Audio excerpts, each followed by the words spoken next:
This is the Edwin Jagger 316 safety razor, and I'm Greg Tardif, Shaving with Greg Tardif. I appreciate you clicking on a picture of something that looks pretty nice, I think. Unless it's my face, then it's really nice. Wow. It is a stainless steel safety razor from Edwin Jagger, who is based out of Sheffield, England. England is not known for making super high quality stuff, like with their cars. I watched a lot of Top Gear growing up, so that's my experience with English engineering. And fortunately for us, this razor here is only 3 pieces, so there's not much for them to mess up here, and I think they nailed it. Full disclosure, I bought this on sale at Amazon for $36, and there was maybe a handful available. The Bowtie RN, I'll put a link to his channel in the description, put it out on one of those Facebook groups, and I jumped on that very quickly because I had been looking at this razor ever since I bought my DE86 Edwin Jagger safety razor. I'm glad to have it. I'm glad to have spent $100 less than what most people spend. It's usually about $136 to $140 depending on where you go to pick it up. On this razor here, the handle, stainless steel. You can get it where the knurling isn't there. They have, like, I guess it's England, so I gotta say, the aluminum coating over top of this area here with some different colors, different flutings. Bingo bango. I'm glad to have the full stainless steel handle because it is, I think, 20 grams lighter. This is already pretty light for your boy Greg at 79 grams. The aluminum handled one is 20 grams lighter, which is about 59 grams if we're all doing math here together on the same page. So the comb on this is pretty cool because it has these, it's not scalloped and angled, it's straight lines going across on the comb itself. It does have the little tray here for water dispersion and locking mechanism of the head with the razor. And on the top cap here, you'll see something that I think is very interesting because I'm kind of nerdy, but here it is.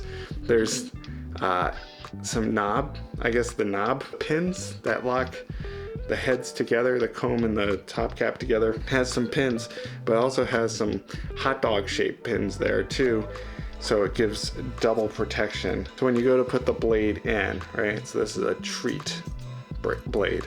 So when you put the blade in, you have the pins, then you have the hot dog pin there too. And that just helps lock everything in place and make sure that the razor blade lines up perfectly. Now you're probably thinking, Greg, why would I need that?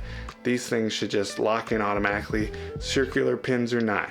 Well, I'm here to tell you that that is not something that happens every time. So make sure that your blade is lined up ever so perfectly so it's not off-centered or anything cray-cray like that.